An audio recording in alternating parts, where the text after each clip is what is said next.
Baik. Bismillahirrahmanirrahim. Assalamualaikum warahmatullahi wabarakatuh. Waalaikumsalam warahmatullahi wabarakatuh. Alhamdulillah wassalatu wassalamu ala Rasulillah wa ala alihi wa ashabihi wa man ittaba'a hudahu wa mawala. Asyhadu an la ilaha illallah wa la syarika lah wa asyhadu anna sayyidina Muhammadan abduhu wa rasuluh.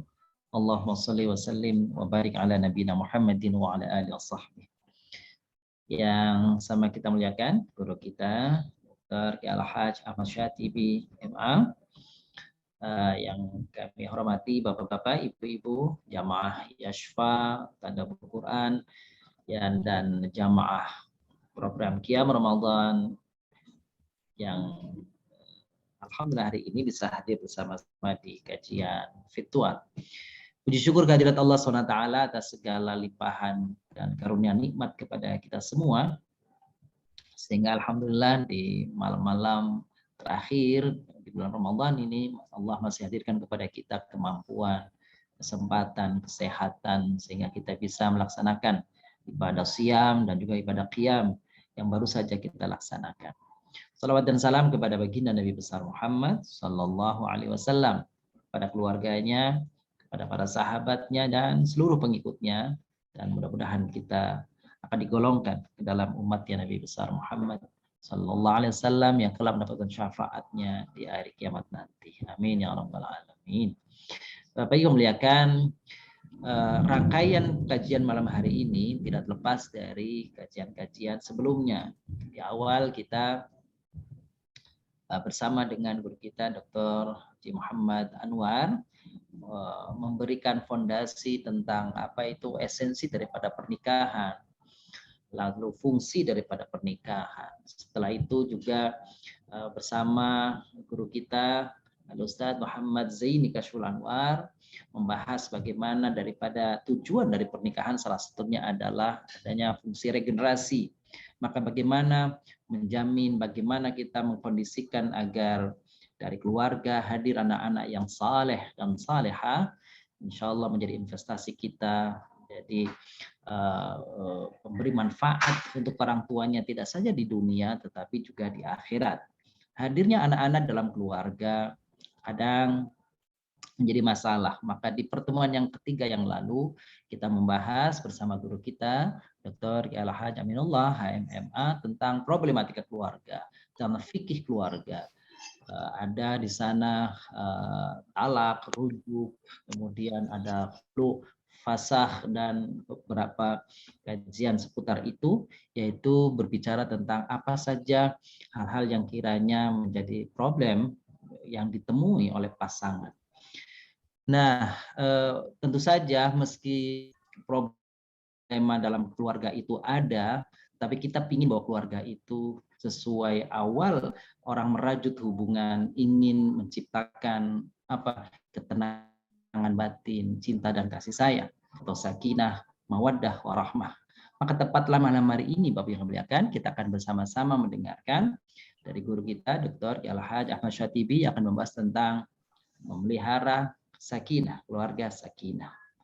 Bukan saja bagi para pemula yang mungkin baru beberapa tahun menikah, tetapi saya kira ini juga bagi orang-orang yang sudah berpengalaman menikah, bagaimana merajut rahmah, bagaimana memelihara mawaddah. Mungkin sakinah boleh jadi sudah terlewatkan, atau masih perlu juga barangkali untuk sakinah yang kedua, dan seterusnya. Begitu, marilah kita buka pertemuan pada malam ini sama-sama dengan membaca ummul kitab surah Al-Fatihah. A'udzubillahi minasyaitonir rajim. Bismillahirrahmanirrahim. Alhamdulillahirabbil alamin. Arrahmanir rahim. Maliki yaumiddin. Iyyaka na'budu wa iyyaka nasta'in. Ihdinas shiratal mustaqim. Shiratal ladzina an'amta 'alaihim ghairil maghdubi 'alaihim waladdallin. Amin. Bapak Ibu muliakan, seperti biasa kami mengingatkan nanti guru kita akan menyampaikan butir-butir atau pokok-pokok kajiannya selama kira-kira mungkin antara 45 sampai 50 menit. Lalu kemudian setelah itu kita akan coba untuk dialog, tanya jawab. Maka kami membuka ruang tanya jawab melalui ruang chat kita. Silakan gunakan ruang chat yang tersedia untuk dapat menyampaikan pertanyaan-pertanyaan yang nanti insya Allah akan dijawab oleh guru kita. Untuk waktu dan tempat pada guru kita, Muhtaram Ustaz Al-Haj Ahmad Syatibi, MA, waktu dan tempat dipersilahkan. Fadhal Ustaz. Assalamualaikum warahmatullahi wabarakatuh. Waalaikumsalam warahmatullahi wabarakatuh. Bismillahirrahmanirrahim. Alhamdulillah. Alhamdulillahilladzi hadana li hadza wa ma kunna linahtadiya laula an hadana Allah. Asyhadu an la ilaha illallah wahdahu la syarika lah. Wa asyhadu anna Muhammadan abduhu wa rasuluh. Allahumma shalli wa sallim ala sayyidina Muhammadin wa ala alihi wa ashabihi wa tabi'ina lahu wa tabi'ina lahum bi ihsanin ila yaumiddin. Amma ba'd, fa ya ibadallah usikum wa nafsi bittaqwallah. Allah berfirman, A'udzubillahi minasyaitonir rajim. Bismillahirrahmanirrahim. Wa 'allama Adamal asma'a kullaha summa 'aradahum kal ayah. Artinya Allah mengajarkan kepada Adam nama-nama, yakni semuanya dari zaman itu sampai hari kiamat nanti. Yang ingin coba berani ditegaskan, Adam itu bukan nama nabi, tapi jenis makhluk yang kemudian disebut manusia. Oleh karena itu, kita semua ini disebut Bani Adam, keturunan Adam, jenis manusia. Maka ketika Allah dalam firman-Nya tadi, wa'allama Adam, masuk kategori termasuk kita diajarkan. Insya Allah bisa dipaham. Maka kesimpulan berikutnya, ilmu apapun yang kita miliki sekarang ini, hampir dipastikan yang ngajarin adalah Allah. Itu dia. Wa'allama Adamal asma'a. Nggak ada ilmu bukan dari Allah. Oke. Kata alama mengajarkan. Maka dikandung makna membagi. Allah bagi ilmu lewat instrumen yang diberikan pada diri kita, maka kita bisa berilmu. Boleh saya berilustrasi. Anak kita umur 4 tahun atau 5, ketika coba kita tanya, pilih mana es krim sama tempe, apa jawabannya, Bu? Es krim. Ini berarti pernah anak-anak ini. Itu ilmu apa bukan? Nggak kenal itu. Siapa yang mengajarkan? Itu dia. Wa'allama Adamal asma'a. Nama-nama. Oleh karena itu dari ilmu yang paling rendah sampai ilmu yang paling tinggi itu punya nama. Lebih spesifik lagi kita persempit, yaitu dalam dunia kedokteran. Ada nama-nama luar biasa yang kalau bukan dokter nggak tahu. Pertanyaannya, siapa yang memberitahu? Itu dia jawabannya, wa'allama Adamal asma'a. Dalam konteks Zoom kita, pertemuan kita dulu, sekarang, dan akan datang oleh siapa saja, sebelumnya dan sesudahnya nanti. Alama bukan cuma mengajarkan, tapi membagi. Oleh karena itu bertolak dari wa'allama Adamal asma'a,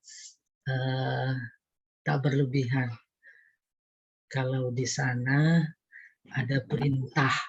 Apaan? Kalian kalau sudah aku ajarkan ilmu, bagi dong. Gitu kurang. wa 'allama Adamal asma'a. Kata Allah bagi-bagi. Maka sekali lagi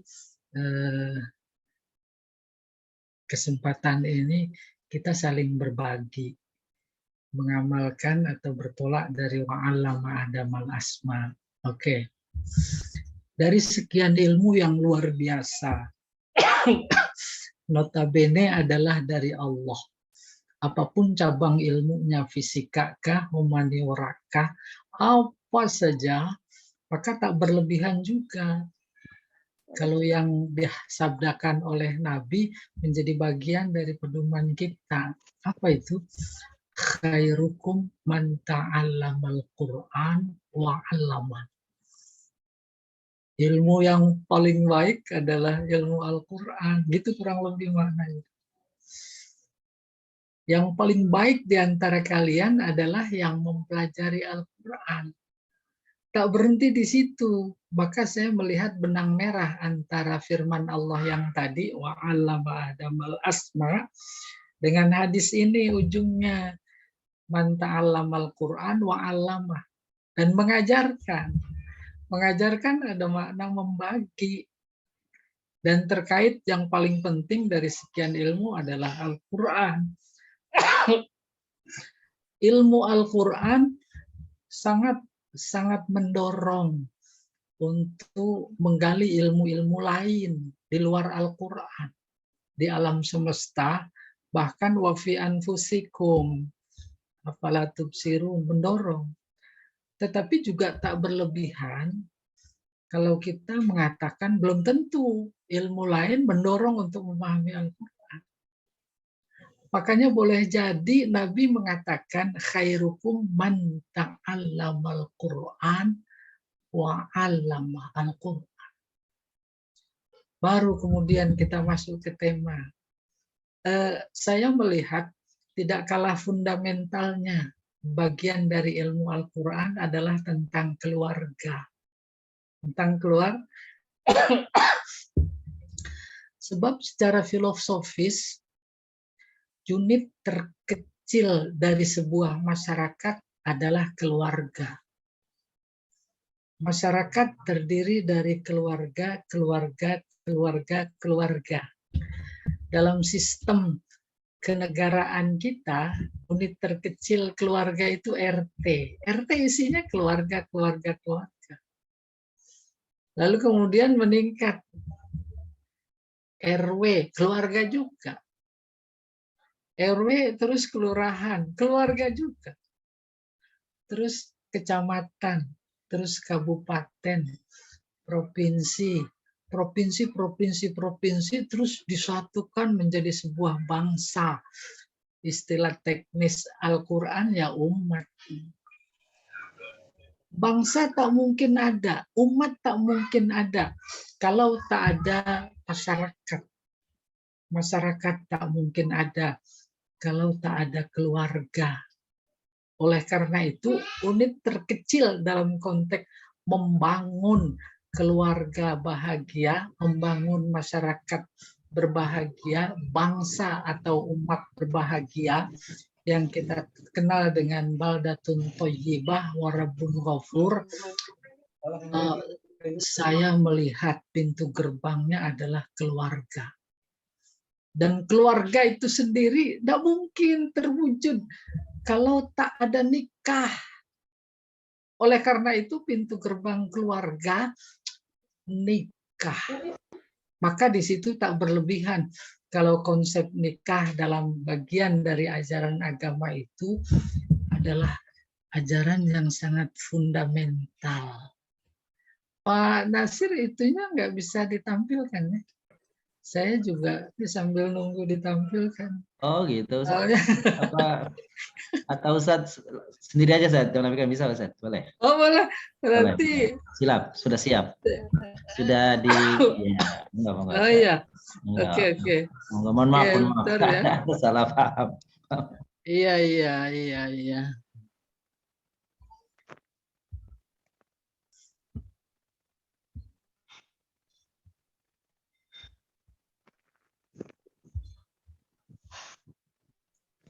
Mbak kok nggak mau ngomong, Mbak? Kenapa diam, Pak? Nih diam aja kali enak kan. Hah? Dibaca. Bentar ya, ini lagi mau nampilkan slide. Mana dia nih? Ini otomatis lah.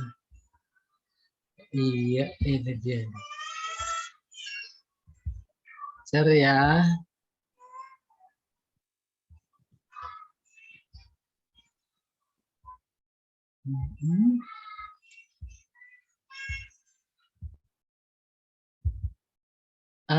Kita sampai di topik kita.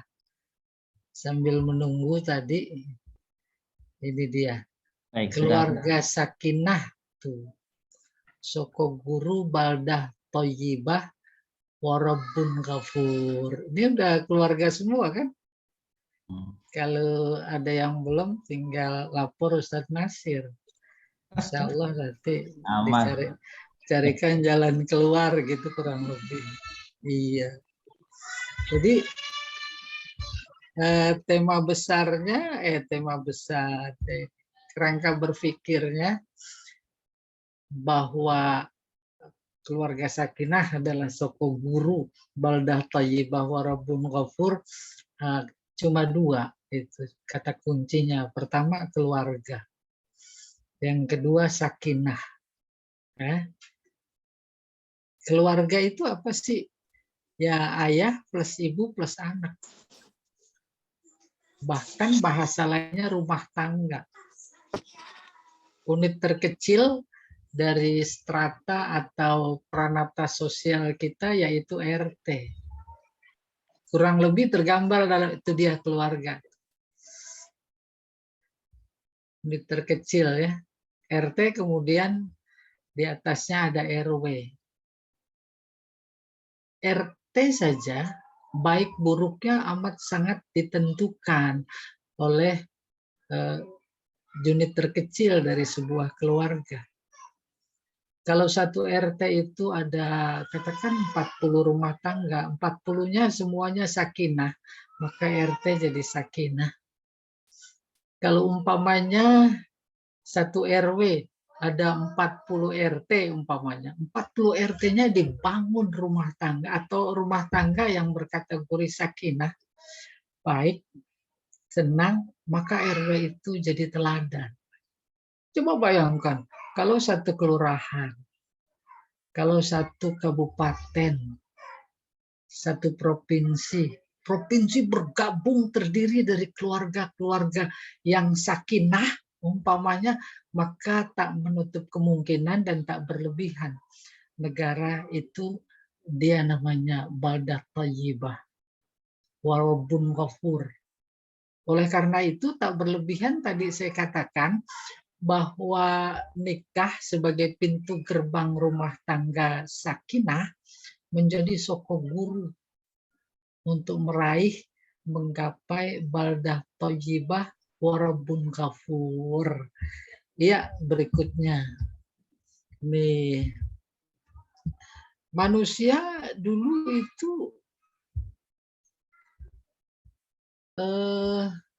satu. Manusia pada mulanya satu. Kemudian menjadi banyak dan bertebaran. Surat Al-Baqarah 213. Kanan nasu ummatan wahidah. Terus manusia dulu, tukana dulu. Satu umat. Umat maknanya banyak ya. Ada bisa satu individu dalam konteks Adam, ya ini satu orang. Tapi dalam konteks yang lebih luas, bisa jadi ketika pada saat coba Adam saja, lalu beranak pinak, terbatas, belum bersuku bangsa, dan lain-lain, belum bertebaran, itu juga disebut umat. Umat bermula dari kata umun. Umun artinya apa? Ibu.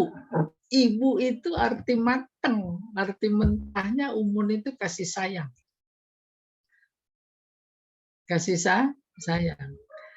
Karena di antara bapak dan ibu yang memiliki banyak kasih sayang terhadap anak, kata Nabi adalah ibu, maka umun kemudian artinya jadi ibu.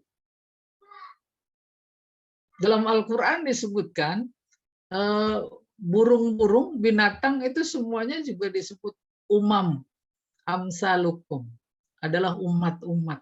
Apa kalau begitu artinya umat? Umat adalah kelompok, baik manusia maupun bukan manusia, yang digabung, dihimpun atas dasar kasih sayang. Sekedar tambahan. Intinya bahwa manusia dulu satu. Nomor 2, surat Yunus 19. Wa makanan nasu illa ummatan wahidah. Sama substansinya dengan nomor 1 Al-Baqarah 213. Bahkan cuma strukturnya saja yang berbeda. Yang kedua jauh lebih tegas. Lalu yang ketiga, ya ayyuhan nasu taqu rabbakumul ladzi khalaqakum min nafsin wahidah. Mufassir sepakat maksudnya nafsi wahidah adalah Adam. Maka kemudian Nabi menjelaskan kullukum min Adam wa Adam min turab. Semua kita dari Adam. Wa khalaqa minha zaujaha. Kemudian Allah menciptakan darinya, haknya, ke nafsi wahidah. Kalau kata mufasir, Dr. Wahbah Zuhaili dibaca tafsirnya itu, ada kata yang dibuang. Wa khalaqa min jinsi khalqiha, itu yang dibuang. Artinya, jangan lagi beranggapan bahwa Hawa itu dibuat dari tulang rusuk, bukan dari tanah. Hakikatnya dari tanah. Gitu. Wa khalaqa min jinsi khalqiha, itu yang terbuang. Zaujaha, pasangannya. Ya. Baru kemudian wabassa minhuma rijalan katsira. Kemudian Allah menebarkan keturunan laki-laki yang banyak, wanita dan perempuan. Giliran laki-laki ada kata banyak. Giliran perempuan nggak pakai kata banyak, padahal faktanya banyakkan laki, banyakkan perempuan. Apalagi di negara-negara sedang berperang. Banyak perempuan. Tapi tetap Al-Quran mengatakan laki-laki yang banyak. Ini saja sudah memberikan informasi tentang konsep keluarga di dalam Islam. Apa kata Pak Quraish Shihab? Kenapa laki-laki pakai kata banyak? Karena yang terlihat di tengah masyarakat itu laki-laki. Itu dia konsep ajaran Al-Quran. Di pasar laki-laki, di kantor laki-laki, di terminal laki-laki, di jalanan laki-laki, di ladang laki-laki. Tidak ada perempuan. Itu dia konsep rumah tangga Islami. Apa maknanya? Laki-laki tugasnya di luar rumah. Sementara perempuan betapapun banyak, dia nggak pakai kata kasir. Kenapa? Karena di dalam rumah nggak kelihatan. Lalu ditambahin lagi, bukan berarti laki-laki kemudian mendapat pahala banyak jihad, diberi lebih banyak oleh Allah. Tidak. Tugas laki-laki di luar mencari nafkah atau berjihad sama dan sebangun dengan tugas perempuan yang hanya di dalam rumah saja. Jangan dikira lebih ringan. Tugasnya berat, mendidik anak supaya kenal dengan Allah. Ketika harus ke pesantren, ke sekolah, butuh biaya, baru si bapak memberikan nafkah.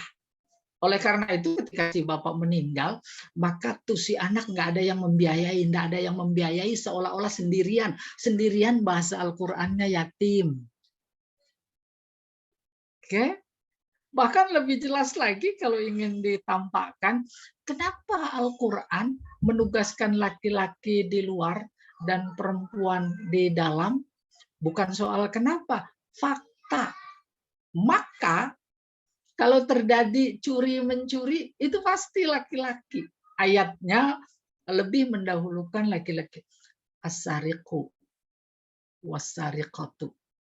Maka terbayang, seorang bapak sedang mencari nafkah karena tanggung jawab nafkah terhadap keluarga, termasuk anaknya.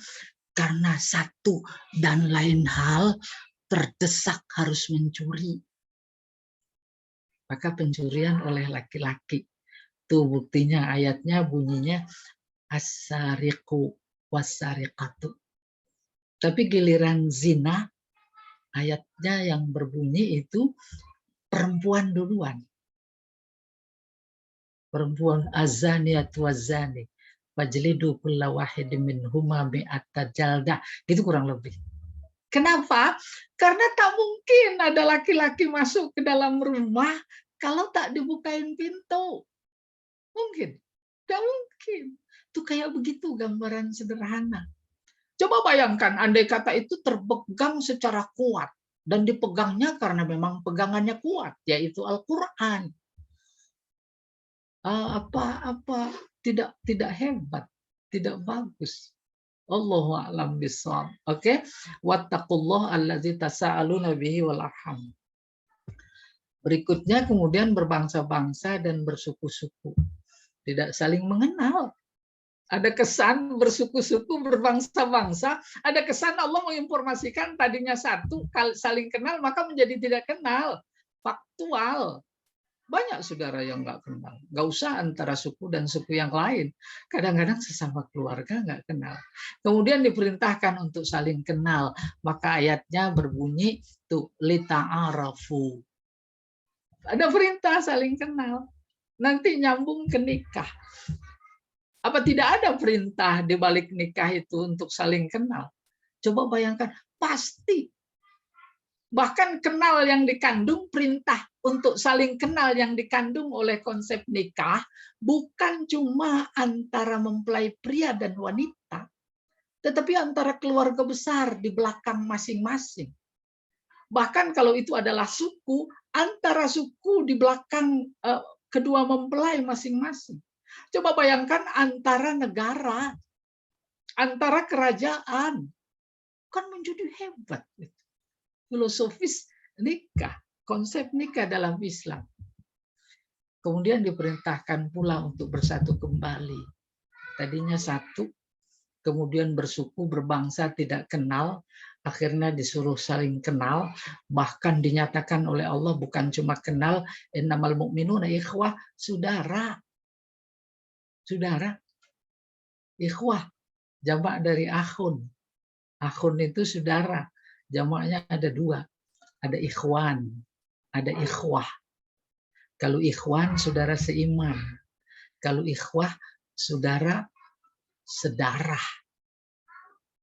Umpamanya kita di Tanah Suci ketemu umat Islam dari bangsa lain.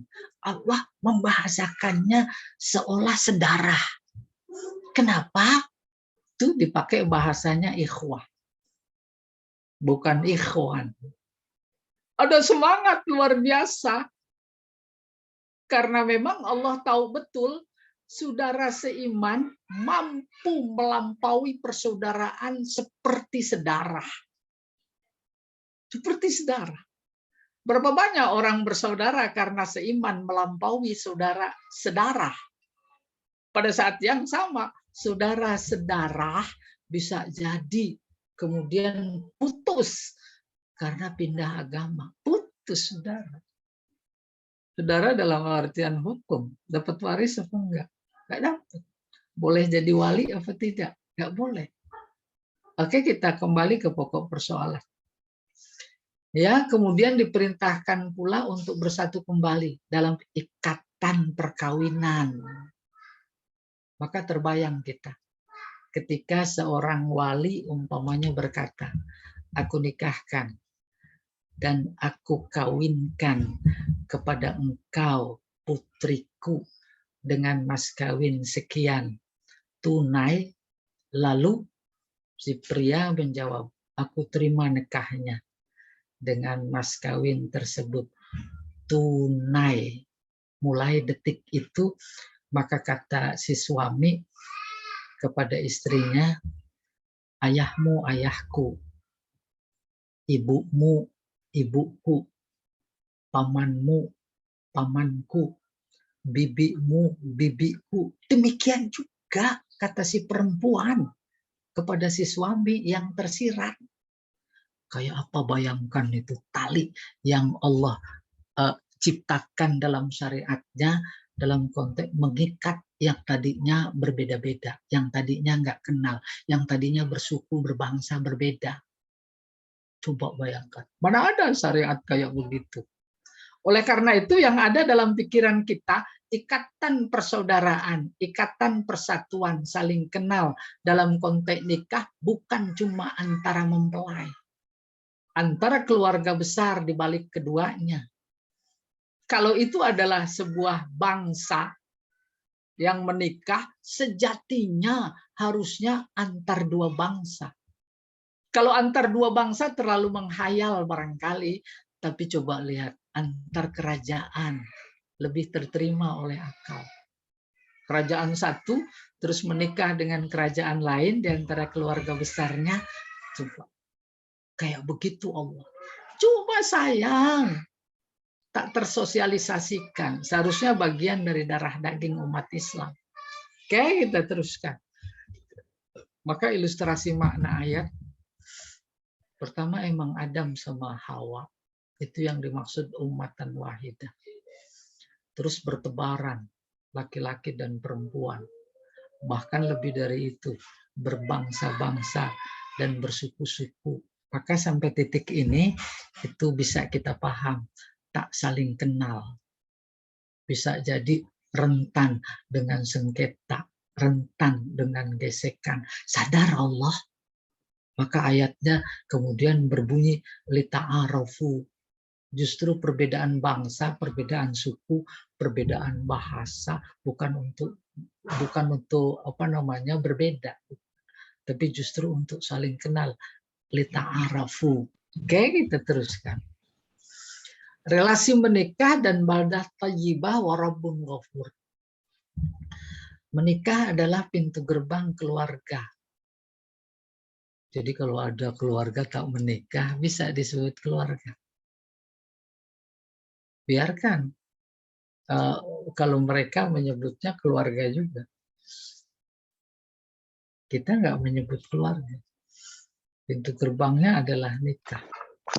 Maka nikah, terus jadi keluarga. Tergambar dalam sebuah komunitas. Tidak ada komunitas tanpa keluarga. Terus masyarakat. Komunitas keluarga membentuk jadi RT, masyarakat. Lebih lebar lagi RW. Terus seperti tadi yang dikatakan, sampai tingkat provinsi. Itulah dia bangsa. Maka hayalan kita, asumsi kita, berpikir Qur'ani kita, nikah, masuk gerbang nikah, calon mempelai laki-laki dan perempuan itu memang sudah siap secara syariat. Sudah matang berpikir keagamaannya. Maka kalau nanti ada pisah, hampir mustahil pisah. Tidak mungkin karena dia diikat oleh Allah. Bukan oleh tali yang paling kuat sekalipun. Itu dia namanya akad. Kita sering menyebutnya tali perkawinan. Tali siapa? Tali Allah. Oleh karena itu menjadi terbayang ketika saja ada keluarga yang pisah, umpamanya, maka bayangan berikutnya mengatakan, dahsyat. Dia bisa putus tali Allah. Bagaimana pikirannya? Tidak mungkin. Maka boleh jadi kalau Nabi bersabda, andai kata terpaksa dan darurat, itu pun masuk kategori yang dimurka. Darurat emang apa sih? Darurat itu mati. Maksudnya mati bukan jasmani saja, tapi rohani. Kayak apa gambarannya? Kalau dipertahankan banyak mafsadatnya ketimbang maslahatnya. Tetapi kalau dipisah lebih banyak maslahatnya. Bukan soal jasmani. Tetapi agama. Gitu kurang lebih. Nah, kalau itu satu keluarga sudah tercipta baik. Semua keluarga yang ada di masyarakat tingkat RT kayak begitu. Tingkat RW juga kayak begitu. Bahkan gambaran sederhananya, yaitu yang dimaksud innamal mu'minuna ikhwah. Lalu membentuk menjadi komunitas yang terbesar namanya bangsa, apa menjadi mustahil kalau kita mengatakan itulah dia baldah thayyibah wa rabbun ghafur. Kalau sudah bangsa kan sudah politik. Maka kemudian di sana ada presiden. Oh, presiden dari keluarga yang penuh sakinah, akan kita bahas nanti. Para menterinya juga dari keluarga yang sakinah. Tidak mungkin dia lebih mengedepankan dunianya ketimbang akhiratnya. Tidak mungkin dia lebih mengedepankan ambisi atau sekarang itu namanya birahi politik ketimbang umpamanya kepentingan agamanya. Enggak mungkin. Oke, kita teruskan. Ini sama saja pengulangan, ya. Nikah pintu gerbang keluarga. Keluarga unit terkecil ketika berkumpul menjadi sebuah masyarakat. Masyarakat mulai dari RT, RW, kelurahan, kabupaten, provinsi, kemudian menjadi sebuah komunitas yang lebih besar, yaitu bangsa, terdiri dari provinsi-provinsi. Tapi kemudian kita fokus pada tema nikah sebagai gerbang rumah tangga menuju sakinah. Itu tadi filosofi keluarga. Nah, sekarang sakinahnya, keluarga sakinah. Di antara tanda-tanda kebesarannya, kalau kata ayat dalam Al-Quran, itu secara harfiah artinya tanda. Tanda apa? Pertama, tanda kekuasaan. Yang kedua, tanda keberadaan. Aturan tanda keberadaan dulu. Tanda kekuasaan. Yang ketiga, tanda keesaan. Itulah wa min ayatihi. Apa itu? An khalaqalakum min anfusikum azwaja. Dia menciptakan buat kalian, ya, dari diri kalian, azwaja. Azwaja dari kata zauj. Zauj artinya berpasangan. Dan berpasangan dalam konteks ciptaan Allah, tidak ada yang tidak berpasangan. Itu statement mutlak benarnya dari Allah. Subhanalladzi khalaqal azwaja kullaha mimma tumbitul ardu wa min anfusihim wa mimma la ya'lamun. Subhanallah. Maha suci Allah. Maha suci kagum. Namanya ta'ajub. Yang kagum siapa? Allah sendiri kagum.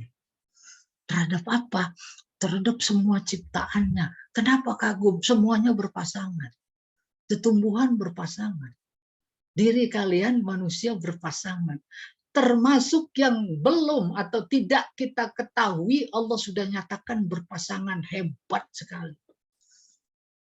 Bukan cuma dalam konteks manusia, binatang, dan tumbuhan, tetapi ciptaannya yang lain juga berpasangan. Ada siang, ada malam, ada kaya, ada miskin, ada pandai, ada tak pandai. Sebutin mana yang tidak ada berpasangan. Itu salah satu tanda kekuasaan Allah. Silahkan, kita harus mengagumi. Allah sendiri kagum. Masa kita nggak kagum? Nah, itu baru makna standar dari azwaja. Berpasangan, nggak apa-apa. Ada makna lebih dalam dari itu. Akibat berpasangan, maka kehidupan menjadi seimbang. Iya apa tidak? Maka kata seimbang itu tersimpan pada azwaja yang arti dasarnya adalah berpasangan. Boleh dibuktikan. Andai kata tak ada siang, malam terus, nggak berpasangan. Apa seimbang? Andai kata tak ada miskin, kaya semua, seimbang. Atau sebaliknya. Oleh karena itu tak bisa dipungkiri bahwa azwaja ini adalah artinya seimbang. Dalam dunia politik pun kalau tak seimbang itu hancur. Tapi kalau seimbang, luar biasa. Menjadi tenang, tentram. Baru kemudian Allah menyatakan kepada kita apa tujuannya. Berpasangan, suami istri secara spesifik, laki-laki perempuan secara spesifik, dan seimbang secara umum. Tujuannya apa? Litas kuno, nih ketemu nih sakinah. Tas kuno agar kalian tenang. Maka kata jadiannya, masdarnya sakinah. Udah kebayang? Sakinah, tenang. Lebaran pulang kampung. Uangnya cukup. Di jalan macet berhari-hari, maka muncul rasa tenang. Andai kata harus nginap dulu di hotel, bisa nginap karena ada uang. Kalau lapar, habis bekal, kita mampir di restoran. Kalau haus, kita tukar dengan air, itu uang. Itu muncul ketenangan. Ketenangan itu namanya sakinah. Boleh bandingkan kepada mereka yang mau pulang kampung dengan pas-pasan. Umpamanya, waduh, perjalanan membutuhkan uang 1 juta, tapi punya 500. Mikir apa enggak? Oke, arti dasar sakinah. Pulang dari LBIK, hujan lebat. Macet luar biasa. Jam 7 malam baru keluar dari LBIK. Mobil, kendaraan tidak ada. Gelisah apa enggak? Gelisah. Ya atau tidak? Terus andai kata sedang berdiri di pinggir jalan, terus ada mobil berhenti, buka kaca, ngajak bareng karena satu arah. Belum jaminan tenang. Karena siapa dia? Apalagi sekarang. Tapi alhamdulillah, kemudian dapat kendaraan sampai di rumah. Walaupun agak larut malam. Pertanyaan, muncul rasa tenang atau tidak? Muncul rasa tenang. Itu dia. Gambaran sederhana, gambaran batin tenang. Yang disebut sakinah. Oleh karena itu rumah disebut maskan. Maskan adalah tempat ketenangan. Oke, kebayang insya Allah.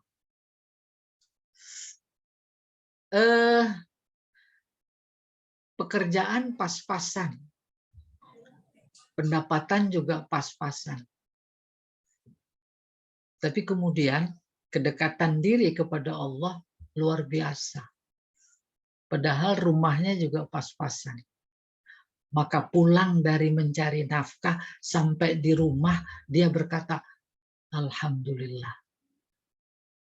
Muncul rasa tenang. Boleh bayangkan, mereka yang rakus akan dunia, haus tak pernah kenyang dengan dunia, padahal rumah sudah luar biasa hebat.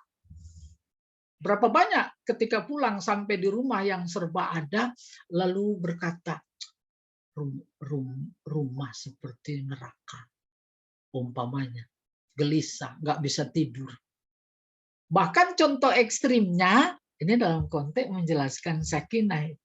Berapa banyak orang yang semakin banyak uangnya, semakin tak tenang. Semakin tak bisa tidur. Akhirnya harus tidur di hotel. Di hotel pun tak tenang. Dia tidak punya sakinah. Bahkan puncaknya, saya akan harus menyampaikan juga, lihat itu kata sakinah. Yang dipakai oleh Allah ketika dia menyuruh Nabi Adam dan Hawa untuk masuk ke surga. Apa yang dipakai oleh Allah? Uskun anta wa zaujukal jannah. Udah kebayang tentang? Kata uskun artinya tenanglah, masuk dengan tenang. Kalau masuk saja, betapapun itu ke dalam surga, tapi nggak melahirkan rasa tenang, apa artinya surga? Kayak model kita di dunia ini. Rumah walaupun terbatas, tapi kemudian tenang, itu dia punya sakinah. Oke? Apa artinya kemudian rumah mewah, kebutuhan serba ada, tapi ketika pulang ke rumah, lalu dia berkata, rumah kayak neraka. Karena persoalan rumah tangga, kan? Maka maknanya apa? Tidak ada ketenangan. Terakhir, tak berlebihan. kalau orang-orang yang di dunia ini memiliki rasa tenang karena kedekatannya kepada Allah, bahwa sebenarnya dia sudah masuk surga karena substansi surga adalah ketenangan. Kalau di dunia saja sudah tenang, pantas dia memperoleh sakinah dan ada di dalam hatinya, itu adalah substansi surga, maka hampir dipastikan nanti di akhirat dia juga akan mendapatkan ketenangan, sakinah yang luar biasa. Seperti Allah bilang kepada Nabi Adam, uskun anta wa zaujukal jannah. Terakhir lagi, 2 kali terakhir. Dari mana muncul ketenangan? Ketenangan itu adalah buah. Sakinah itu adalah buah. Basicnya apa? Akarnya adalah iman. Kita di antara kita nggak ada yang nggak punya iman. Kita punya basic sakinah, yaitu iman. Iman adanya di dada. Maka seorang mukmin kemana saja, di mana saja dia bawa dadanya di dalam ada iman sebagai basic dari rasa tenang, di mana sakinah, tenang itu adalah substansi surga. Maka sejatinya dalam hidup ini seorang mukmin kepada saja dia di mana saja dia membawa surga, gitu kurang lebih. Apalagi kalau dihubungkan dalam konteks keluarga. Gak boleh ada keluarga mukmin yang tak tenang. Untuk mencapai itu jangan dikira cuma sekedar bolak-balik telapak tangan. Tetapi harus berusaha. Sebab hidup ini penuh ujian. Ujian terhadap apa sih? Ujian terhadap ketenangan. Apa itu kuncinya? Islam. Islam adalah pasrah. Semuanya diatur oleh Allah. Oke. Akhirnya ya kalau ketenangan sebagai substansi surga dan itu sasaran tembak kehidupan kita, bukan cuma di akhirat saja, tetapi di dunia, lalu tunggu apa lagi kalau tidak kita usahakan semua itu. Nah, ini kesimpulan. Ya. Semua manusia adalah keluarga. Satu keluarga. Sama-sama berasal dari yang satu, yaitu Adam. Kemudian berkembang biak, berbangsa-bangsa dan bersuku-suku, bertebaran dan tidak saling kenal. Maka Allah perintahkan untuk saling kenal melalui ajaran yang dikemas dalam sebuah kata namanya ad-din. Di antara ajarannya yang fundamental adalah nikah. Nikah adalah satu-satunya gerbang rumah tangga. Dan rumah tangga adalah gerbang baldah thayyibah wa rabbun ghafur. Itulah yang dimaksud tema kita, keluarga sakinah sebagai soko guru baldah thayyibah wa rabbun ghafur. Demikian sebagai pengantar, mudah-mudahan ada manfaatnya dan kurang lebihnya assalamualaikum warahmatullahi wabarakatuh. Udah kelewat Pak Nasir, mohon maaf nih. Silakan. Alhamdulillah, luar biasa Bapak muliakan, kita mendengar 45 menit tadi di depan menyampaikan gitu ya, asik mengalir begitu saja membahas sesungguhnya kata yang sederhana dalam pendengaran kita, kata sakinah, tetapi luar biasa ditinjau dari berbagai sudut dan begitu dalam maknanya. Itulah kira-kira gambaran sakinah yang sesungguhnya bukan hanya di dalam keluarga, tetapi sakinah dibutuhkan di dalam cakupan yang lebih luas, bahkan dalam bernegara. Tetapi basicnya haruslah dalam skop yang paling kecil, yaitu adalah keluarga. Baik, Bapak yang muliakan, kita ucapkan terima kasih untuk sementara kepada guru kita yang sudah menyampaikan pokok pikiran tentang apa itu sakinah dan bagaimana ilustrasi dan gambaran. Beliau sudah menggambarkan kita ya bagaimana memahami kata sakinah itu dengan contoh dan ilustrasi yang begitu mudah dicerna. Baik, kami mengundang Bapak Ibu yang kami muliakan, barangkali silakan sampaikan pertanyaan-pertanyaan kepada beliau seputar apa yang beliau sampaikan. Rasanya terpana, jadi mungkin belum sempat menulis ya, gitu ya Ustaz. Tapi sambil menunggu chat dari Bapak Ibu yang akan bertanya melalui ruang chat, mungkin ini dulu Ustaz. Jadi sebenarnya kalau ada keluarga yang tadi Ustaz beri contoh bahwasannya hilang ketentraman, hilang kedamaian, hilang kebahagiaan, maka orang menyebutnya seperti keluarga neraka. Itu sebenarnya pangkalnya apa yang menjadikan sakinah itu hilang dari keluarga. Tentu kan karena dalam keluarga itu minimal kan ada 2 person di situ, ada suami, ada istri. Saya kira memang peran, tanggung jawab, hak dan kewajibannya tentu mereka berdua saling melengkapi, saling menyempurnakan. Nah, kira-kira menurut pendapat Ustadz, apa yang menjadikan keluarga itu disebut neraka itu, kira-kira sumber utamanya apa sehingga tidak ditemukannya sakinah keluarga? Demikian Ustaz. Silakan. Ya, jawabannya singkat sekali. Secara konseptual luar biasa indah itu nikah dalam Islam. Secara filosofis bahkan. Tapi kemudian faktanya banyak terjadi yang tak sesuai dengan konsep.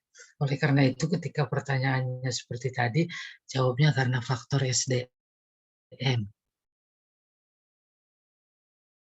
Saat masuk gerbang nikah, dia nol besar terkait dengan apa itu sebenarnya nikah, apa tujuannya, apa hikmahnya. Itu kemiskinan yang luar biasa di tengah masyarakat kita. Sejatinya ketika masuk gerbang nikah, dia tahu paling dasar apa hak dan kewajibannya. Oleh karena itu, hampir dipastikan dan mustahil tidak ada sengketa di antara laki dan perempuan, apalagi termasuk hal-hal yang bersifat material. Nah, ini pendapatan saya. Ini pun saya kan nggak lucu itu. Seharusnya nggak ada. Kalau SDM-nya, iya, wallahu a'lam bishawab. Maka tugas kita berikutnya Baik, itu. melanjutkan Iya, tadi. iya. Iya. Ya, tugas Baik. dakwah Yasfa Saya kira menyambung tadi ya, jawaban Ustaz menyambung. Silakan.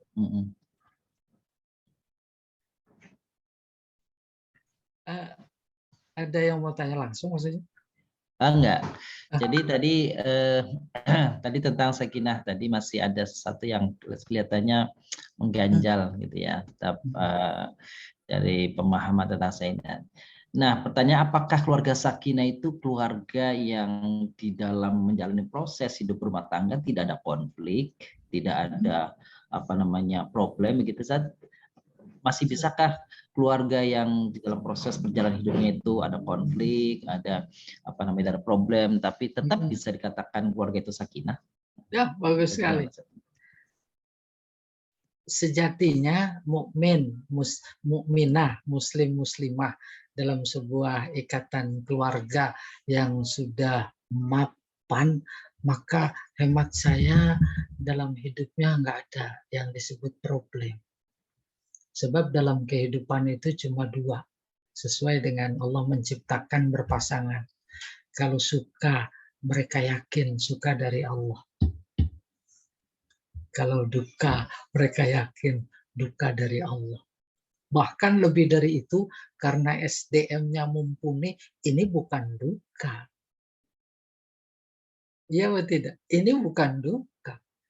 Karena dia pasrah kepada Allah luar biasa tinggi, dia serahkan segala persoalannya kepada Allah, kan menjadi tenang. Ketidaktenangan yang sebagai fenomena kita lihat, lagi-lagi memang berpulang kepada SDM. Ya atau tidak? Kalau hemat saya begitu. Tak jaminan ya materi menjadi kunci ketenangan. Berapa banyak orang yang nggak tenang? Justru lebih tenang yang miskin, gitu kurang lebih. Bahkan Nabi berdoa, bangkitkan aku bersama orang miskin, luar biasa. Bukan berarti Nabi nggak punya harta, kalau lagi korban luar biasa, paling banyak onta yang dia sembelih. Nah, kita nggak seperti itu.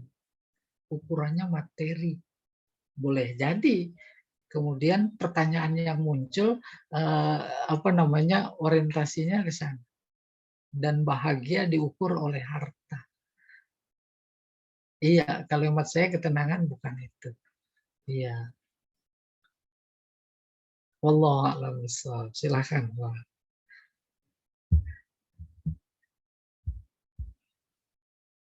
Pak.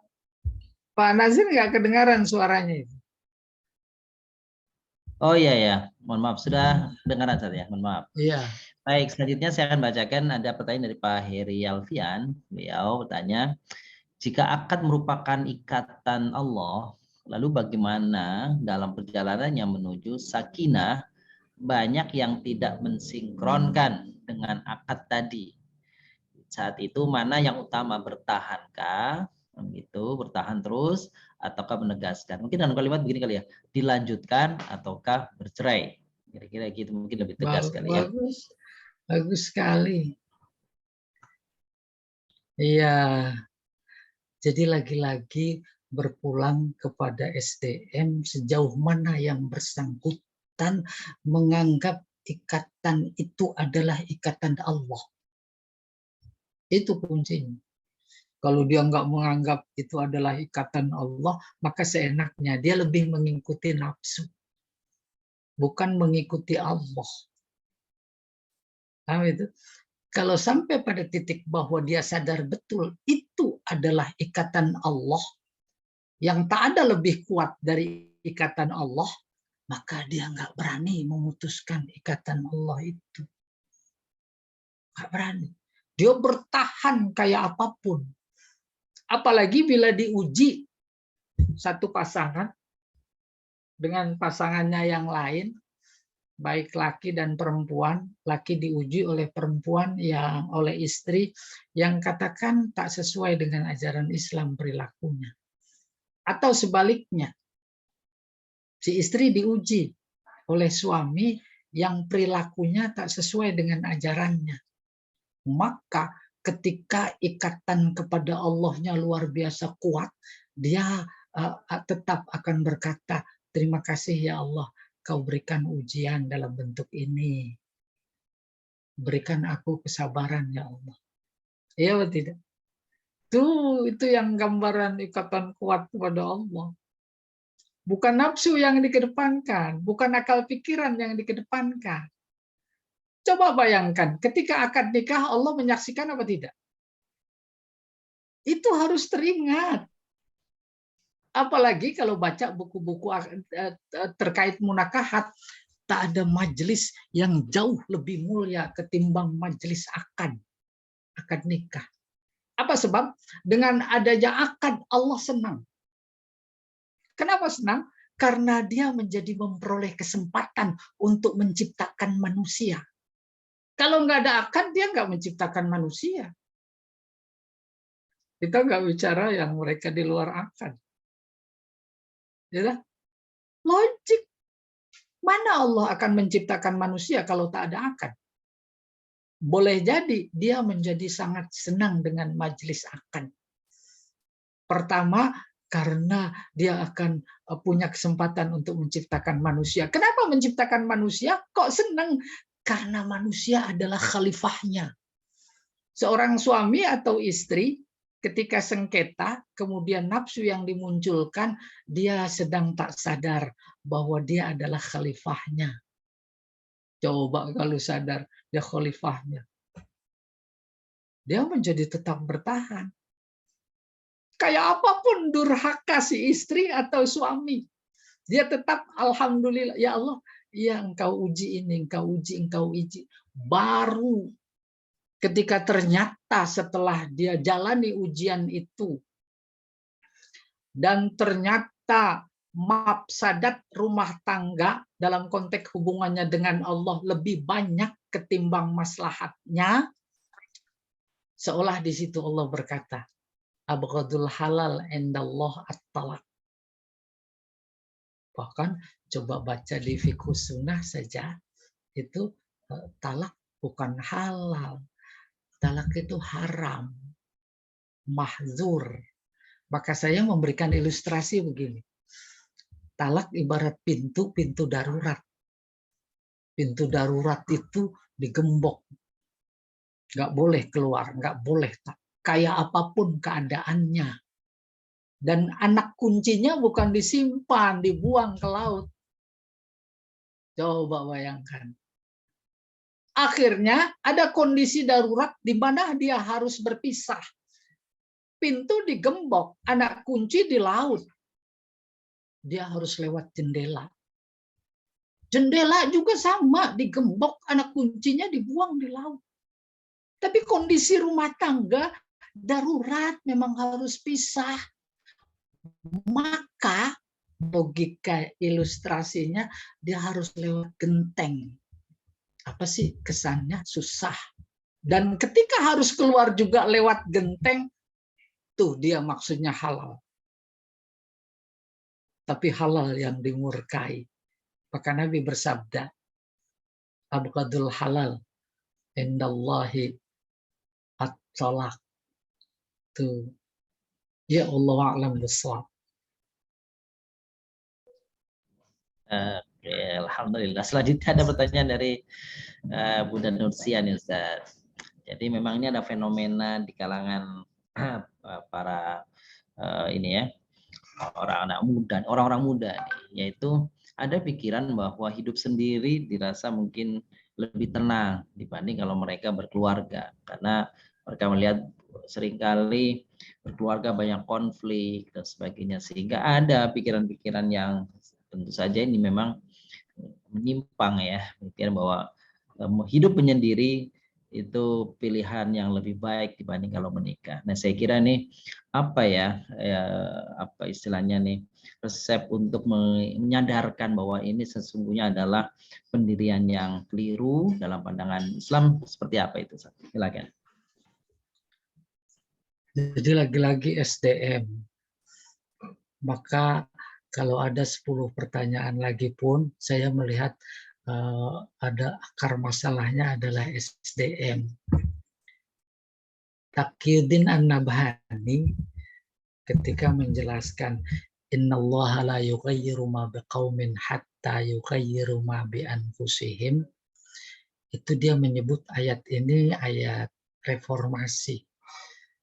Kalau mau merubah sikap, itu kan pertanyaan tadi sikap. Merubah sikap itu yang dirubah pikiran. Pikiran itu adanya di SDM. Ketika Nabi dibangkitkan, bangsa Arab bertuhan kepada berhala. Kenapa? Karena Tuhan yang ada di dalam pikiran mereka itu adalah berhala. Nabi datang lalu membawa la ilaha illallah dimasukkan ke dalam pikiran, lalu berhala la ilaha illallah dimasukkan ke dalam pikiran, yakni konsep Tuhan yang benar, lalu yang itu dikeluarkan, maka dia menjadi sosok yang berbeda. Habis berhala, tinggal satu yang disembah, yaitu Allah. Lalu Nabi dipuji dalam tempo 23 tahun mampu membangun generasi yang dipuji oleh Allah. Kuntum khaira ummah ukhrijat linnas. Bukan cuma khaira ummah ukhrijat linnas karena ta'muruna bil ma'ruf wa tanhauna 'anil munkar. Bukan itu yang mau disampaikan. Lagi-lagi ingin merubah sikap, merubah SDM. Merubah SDM adalah merubah pikirannya. Pikirannya terhadap ajaran Islam. Dalam konteks ini terkait nikah. Nikah adalah ikatan. Kalau tidak pernah terpatri di dalam pikiran mereka, mereka ya seenaknya sesuai dengan nafsunya. Oleh karena itu ya kita memang tugas kita membangun paling tidak di kalangan keluarga dan anak-anak kita. Ketika pikiran terkait dengan nikah, filsafat nikah, kemudian hikmah nikah, tujuan menikah, sudah bukan melekat, tapi udah bagian dari darah daging. Insya Allah problema yang ada menjadi sebuah kenikmatan. Bukan berarti dia bisa menghilangkan semua problem. Tapi kalau sudah sampai pada titik bahwa problem adalah kenikmatan, kan jadinya nggak ada problem. Apa saja problemnya? Semuanya adalah kenikmatan. Oh iya, biasa itu hidup gitu kurang lebih. Oke, wallahu alam, ada bagian-bagian yang saya sedikit agak terlupa. Begitu Pak Nasir ya, saya nggak tahu tuh. Baik, baik. Subhanallah. Meskipun dari awal Ustaz selalu menyinggung dan membahasakan tentang sakinah, tapi seringkali memang di dalam Al-Qur'an surah surah An-Nisa ya, An-Nisa itu selalu digandengkan setelah litaskunu ilaiha wa ja'ala bainakum mawaddata wa rahmah. Sekiranya ini kaitannya dan hubungannya apa Ustaz? Apakah ini merupakan satu tahapan, urutan? Karena kita selalu menyebutkan semoga sakinah, mawaddah, warahmah. Tidakkah bisa dibalik rahmah dulu kan gitu, terus mawaddah, lalu kemudian sakinah. Apakah memang begitu tahapannya atau itu hanya ya pilihan saja boleh bolak-balik atau bagaimana Ustaz? Silakan. Sakinah mawaddah rahmah itu artinya punya istri minimal 3 lah. Pertama namanya sakinah, kedua mawaddah, yang ketiga iya baik ini. Ada stressing yang berbeda. Ketika azwaja terus litas kuno, maka kunci sakinah itu azwaja, seimbang. Tadinya berpasangan, seimbang. Seimbang antara apa? Antara hak dan kewajiban. Hak istri 100%. Pada saat yang sama kewajibannya juga 100%. Maka hak suami 100% yang harus dia peroleh dari istri. Kewajibannya juga 100%. Ketika semuanya itu dipahami secara baik, maka tidak ada apa. Oh, enggak, itu kerjaan kamu, ini kerjaan saya. Ya tidak. Konsep saling membantu. Luar biasa, apalagi baca ayat Al-Quran, nggak mungkin itu suami sama istri berantem gitu kurang lebih. Saya lupa ayatnya, Ustaz Nasir, yang artinya kurang lebih afdo, ba'dukum ba'do gitu. Afdo itu dari kata fado. Fado itu angkasa. Kalau ada umpamanya pilot, dia menjelajahi angkasa, demikian Allah menggambarkan hubungan antara suami dan istri. Mana ada bagian yang tak dijelajah? Ayo, pada paham insya Allah. Ini kan keluarga semua. Si suami jelajah istri apa enggak? Si istri jelajah apa enggak? Ini karena udah sepuh-sepuh jadi udah kurang kebayang, kecuali Pak Sukoco. Pak Sukoco dia kan masih muda. Masya Allah. Ya. Coba itu bayangkan Al-Quran. Belum lagi antum libasul ba'duhum ya. Itu afdo. Dari kata faddo. Wa kaifa ta'khudunahu wa kaifa ta'khudunahu wa qad afdha ba'dukum ila ba'din wa akhadna minkum mitsaqan ghalidha. Tuh, hubungannya mitsaqan ghalidha. Tadi iya benar, kuat itu. Bahkan akad nikah itu akan terkuat nomor 2 setelah asyhadu alla ilaha illallah. Itu kata Al-Quran. Bagaimana kita sebagai orang yang beriman kepada Allah, percaya penuh, berserah diri kepada Allah, enak-enaknya kawin cerai gitu kurang lebih. Dan kemudian tadi ada yang terlupa, kalau ada orang umpamanya berumah tangga itu jadi banyak problem lah, banyak inilah. Nah, ini menjadi perlu dipertanyakan yang akarnya memang SDM. Nikah itu bagian dari fitrah. Kalau sudah nggak suka nikah, tak berlebihan. Kalau kita umpamanya bilang, waduh, fitrahnya udah keluar. Coba bayangkan. Bahkan Nabi mempertegas bahwa nikah itu adalah fitrah. Di samping banyak hadis, dia mendorong kita lalu bersabda, an-nikahu sunnati. Sunnah bukan artinya lawannya wajib. Nikah itu adalah jalan hidupku. Bahkan belum lagi man nakaha faqad istakmala nisfu dinihi, kan mendorong itu. Maka kalau saya hubungkan, saya selalu berkata SDM, dia nggak menyentuh hadis-hadis seperti ini terkait nikah. Bukan dia, banyak kebanyakan itu. Oleh karena itu bahasa saya ketika masuk ke gerbang nikah dengan bekal yang luar biasa, sangat minim. Sehingga dia melihat bahwa nikah itu persoalan-persoalan lahiriah saja. Tidak ada tujuan yang tujuan keagamaan yang substansial. Wallahu a'lam bishawab.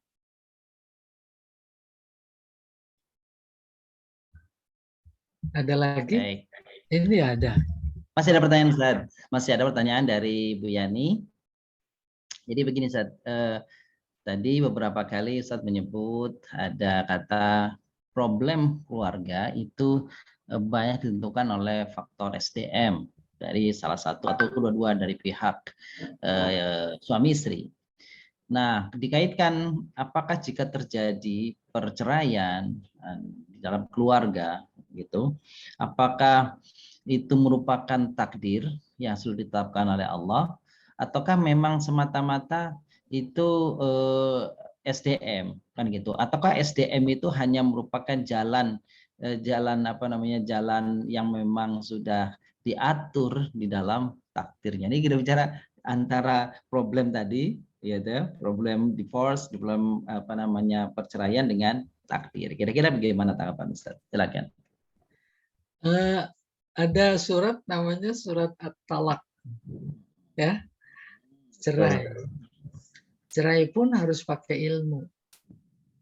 Ilmu cerai itu bukan ilmu untuk diamalkan, tapi untuk diketahui. Agar nanti kita bisa bertindak sesuai dengan keinginan Allah. Nah, itu bukan untuk salahnya, bukan untuk seenaknya, bukan gitu. Oleh karena itu juga mungkin udah dibahas kemarin. Tolak itu ada yang sunni, ada yang bid'i. Betul. Nah, itu Pak jadi penting. SDM sekarang kan nggak terlalu banyak tahu. Bisa jadi 99,9% nggak tahu. Pokoknya kalau udah nggak beres, udahlah cerai. Orang keluar kata cerai saja walaupun nggak sengaja, bercanda saja itu udah jatuh. Tuh, begitu ketatnya Allah untuk memprotek keluarga sebagai soko guru tadi, gitu. Nabi dalam penjelasan Taqiyuddin An-Nabhani, bukan Nabi Muhammad saja, itu adalah reformer yang luar biasa sasaran tembaknya, yaitu fundamental. Apa itu? Tentang akidah. Jadi merubah SDM, merubah pikirannya. Yang tadinya Tuhan dalam pikirannya adalah berhala, itu dirubah. Demikian halnya dengan kita ketika ingin merubah satu sikap seseorang terkait dengan kehidupan keluarga, harus dirubah pikiran.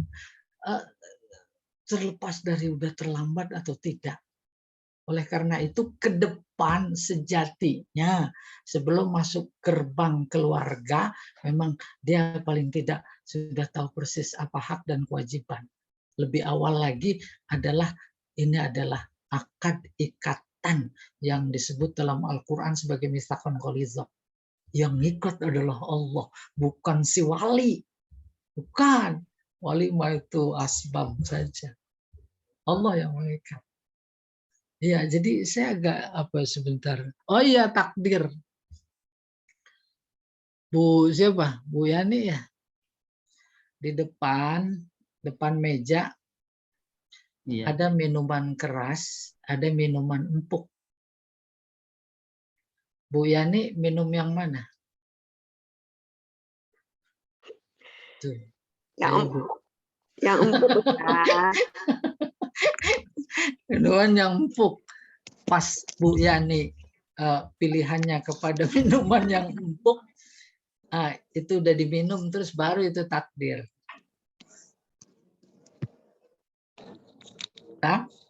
Takdir. Demikian juga ketika ibu minum atau kita semuanya minum yang keras, itu juga takdir. Apa takdir? Setelah berakhirnya sebuah proses, baru kemudian muncul. Kalau yang kita lakukan itu sesuai dengan syariat, pantas kita dapat pahala. Kalau tak sesuai, dapat dosa. Maka tindakan cerai umpamanya Allah yang tahu. Bukan si A, bukan si B, bukan si C. Hakikatnya nanti Allah yang tahu. Itu sudah sesuai dengan syariatnya, atau karena ngikutin nafsu, atau ada bisikan-bisikan yang luar biasa banyak dari yang lain. Terkait balasannya nanti, ya nanti Allah yang akan membalas. Tak pernah alpa sedikit pun. Ada ayam goreng di depan, kita makan atau kita tidak makan tergantung Allah atau tergantung kita? Mana Bu Yani-nya ya? Udah pergi ya? Dua-duanya Ustaz. Tergantung kita dan tergantung Allah. Nah, ini Bu, rukun iman yang ke-6, qada dan qadar. Qada dan qadar itu harus didalami. Apa qada, apa qadar. Qadar itu selesai proses perbuatan. Dan kita tak tahu sebelumnya. Baru kemudian dalam qadar itu ada pahala, ada dosa. Kalau sesuai, maka berpahala. Kalau tidak, maka tidak berpahala. Malah dosa, tidak sesuai. Tapi kalau qada tidak ada intervensi manusia. Mati. Hidup. Emang kemauan kita. Ada usaha kita. Mati juga emang ada usaha kita. Enggak ada. Jadi takdir apa tidak, nah Allah yang tahu. Allah yang tahu. Kita cuma melaksanakan. Kalau sesuai, dapat pahala. Kalau tidak, gimana ukuran sesuainya? Ikatan itu ikatan Allah. Tak ada yang mampu memutuskan kecuali darurat. Kalau darurat dalam konteks fikih itu yang haram saja menjadi boleh. Apa batasan darurat? Darurat dalam konteks apa saja semua lapisan itu mati. Jadi kalau nggak cerai kita mati. Mati bukan cuma dalam artian fisik saja. Tak bisa kita melaksanakan syariat di rumah tangga. Si suami tahu kita umpamanya disiksa. Karena umpama tuh dia darurat tuh. Udah. Itu sampai tadi ilustrasinya kita keluar rumah dari genteng. Sebab pintu digembok rapat. Jendela digembok rapat. Dan itu pun boleh dan bolehnya pun masih dianggap dimurkai. Yang dihadiskan oleh Nabi, abghadul halal indallahi at-talaq. Itu kan praktek gitu. Praktek Allah. Nah, cuma memang kuncinya atau persoalannya karena keduanya, dua suami istrinya ketika masuk gerbang nikah belum memiliki kapasitas yang memadai. Maka terjadi apa yang terjadi.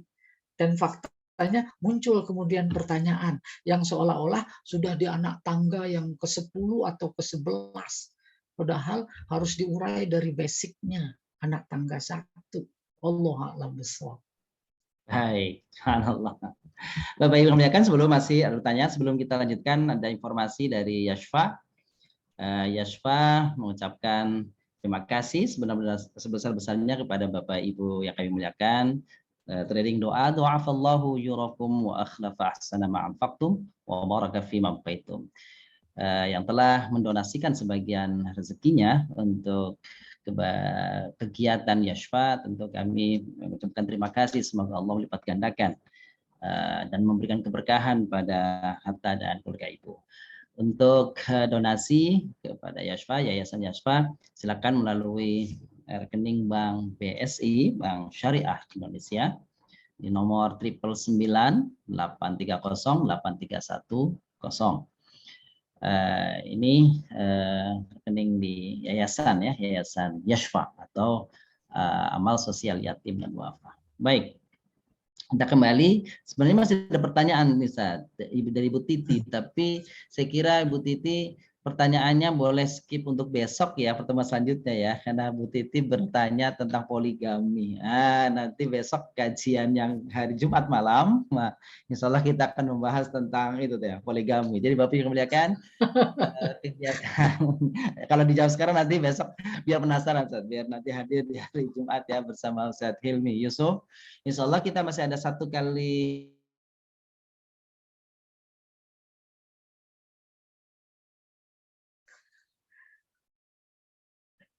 Hilmi Yusuf, yaitu bahasanya adalah tentang temanya apa tuh? Ada apa dengan nikah siri, nikah mut'ah, poligami, dan siapakah orang-orang yang haram untuk dinikahi. Kami menunggu kehadiran Bapak Ibu di hari Jumat malam yang akan datang sebagai akhir dari rangkaian kegiatan kajian Qiyam Ramadan di Yashfa Matahati. Begitu untuk sementara malam hari ini kita cukupkan. Luar biasa atensi dari Bapak Ibu semuanya dan penjelasan dari guru kita yang dalam dan saya kira memberikan banyak wawasan yang baru bagaimana sesungguhnya sakinah, tidak hanya sakinah dalam ruang yang sempit yaitu keluarga, tetapi sakinah dalam cakupan yang lebih luas lagi. Semoga kita bisa mengamalkan, bisa meresapi apa yang beliau sampaikan dan bisa mengamalkan dalam kehidupan keluarga kita. Untuk menutup kegiatan kajian malam hari ini, sekali lagi kita mohonkan kepada guru kita, Ya Al-Had, Dr. Ahmad Syati BMA untuk menutup dengan doa. Silakan. Al-Fatihah. A'udzu billahi minasyaitonir rajim. Bismillahirrahmanirrahim. Alhamdulillahirabbil alamin. إياك نعبد وإياك نستعين اهدنا الصراط المستقيم صراط الذين أنعمت عليهم غير المغضوب عليهم.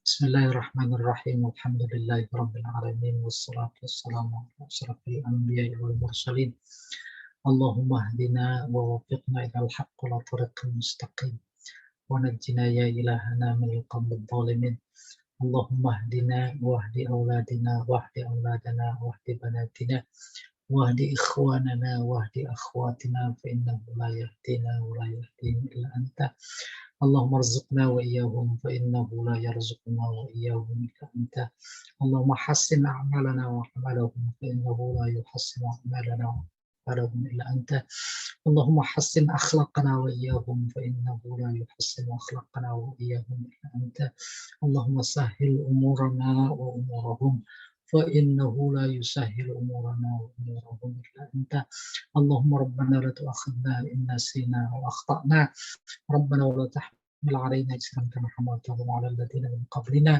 ربنا ولا تحملنا ما لا طاقة لنا به واعف عنا واغفر لنا وارحمنا أنت مولانا فانصرنا على القوم الكافرين اللهم إنا نسألك رضاك والجنة ونعوذ بك من سخطك والنار اللهم إنك عفو كريم تحب العفو فاعف عنا اللهم ربنا تقبل منا إنك أنت السميع العليم وتب علينا إنك أنت التواب الرحيم ربنا آتنا في الدنيا حسنة وفي الآخرة حسنة وقنا عذاب النار وادخلنا الجنة مع الأبرار يا عزيز يا غفار يا رب العالمين والحمد لله رب العالمين السلام عليكم ورحمة الله وبركاته.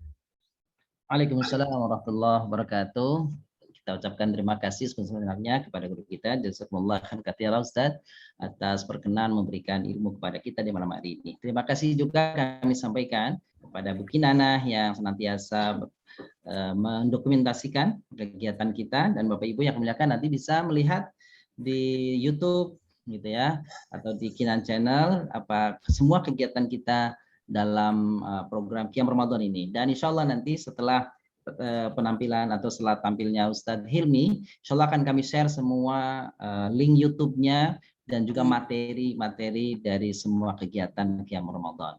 Kami ucapkan terima kasih kepada Bapak Ibu semuanya atas kesetiaan terus bersama kami di program Qiyam Ramadan. Masih ada satu malam lagi di hari Jumat malam, insya Allah kita akan berjumpa lagi. Demikian, mari kita tutup dengan kafaratul majlis. Subhanakallahumma wa bihamdika asyhadu an la ilaha illa anta astaghfiruka wa atubu ilaik.